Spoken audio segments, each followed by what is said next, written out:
France Bleu Limousin, 3 questions à Amama Ghezali. Elle est formatrice au centre AFPA Limoges Babylone. Elle répond à vos questions, Nathalie Cole. Amama Ghezali, bonjour. Bonjour. 2,5 millions de Français ne savent pas lire ou pas correctement. Ils peuvent déchiffrer les mots sans vraiment comprendre le sens global d'un texte. On en trouve dans tous les milieux et même dans le monde professionnel. Tout à fait.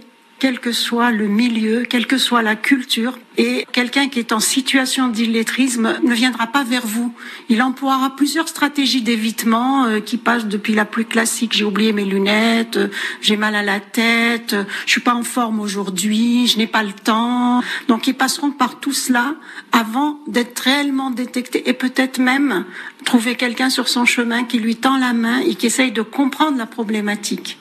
C'est difficile du coup pour ces personnes-là de trouver un emploi, même si certains y arrivent, sauf qu'il peut y avoir des accidents de vie. À un moment, on se retrouve de nouveau à chercher un emploi, et là, on se retrouve confronté, parfois à un certain âge, à cette difficulté-là.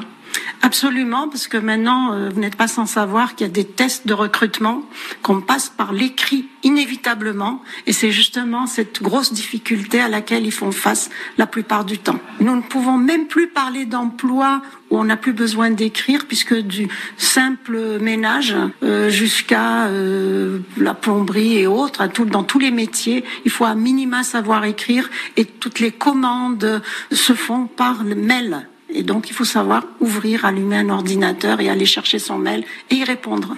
Est-ce qu'à l'AFPA, à Limoges, vous faites des formations, vous voyez certains publics qui renoncent parfois à une formation parce que justement ils n'y arrivent pas et ils n'osent pas l'avouer? Absolument. Alors parfois on vous le dira, mais de manière jamais franche, de manière détournée. Mais surtout, ce qui revient le plus souvent, et c'est de plus en plus qu'on l'entend, le mot de honte. J'ai honte. J'aurais une petite anecdote dans l'un des groupes que j'accueille. J'en ai eu un quand il est rentré, qu'il a vu un tableau, des tables. Il est reparti, il m'a dit non, moi j'ai été jusqu'en CP, je ne reste pas. Et donc j'ai dû lui expliquer qu'on n'était pas à l'école et que voilà.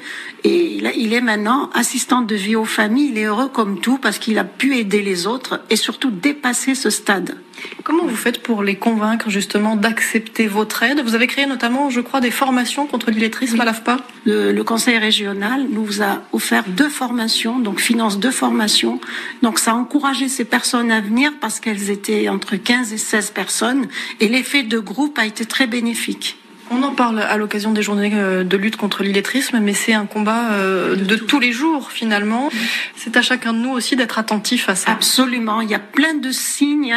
Qui n'a pas vu une personne en difficulté à la poste, à la banque, parce qu'il faut utiliser une borne et que cette personne ne sait pas faire? Qui n'a pas entendu quelqu'un lui dire « Est-ce que vous pouvez me rédiger ce courrier, me remplir ce formulaire ?» Toutes ces personnes-là, maintenant, les regardent autrement.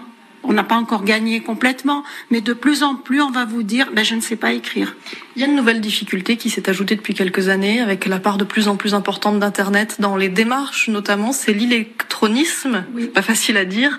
C'est un problème encore plus important parce que ça a aussi un impact sur la recherche d'emploi. Alors, c'est à double tranchant. C'est vrai que c'est un gros problème parce que on a ajouté, comme vous dites, une difficulté supplémentaire qui, en plus, pousse les gens à étaler leur vie privée parce que pour remplir sa feuille d'impôt, vous êtes obligé de passer par une tierce personne qui va savoir connaître vos revenus, etc. Plein de choses intimes. Mais ce que j'ai senti comme victoire dans les 2 groupes que j'ai menés, c'est l'écriture. Une fois qu'on a appris le clavier, on n'a plus le problème de cette écriture très hésitante.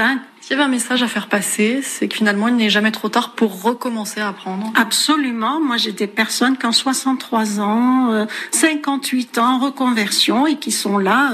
C'est une victoire. Et on peut donc vous retrouver à l'AFPA à Limoges, Amama Ghezali du centre de formation professionnelle pour adultes. Merci d'avoir été notre invité sur France Bleu Limousin. Je vous en prie, merci à vous de mettre un peu de lumière sur ce type de public si discret.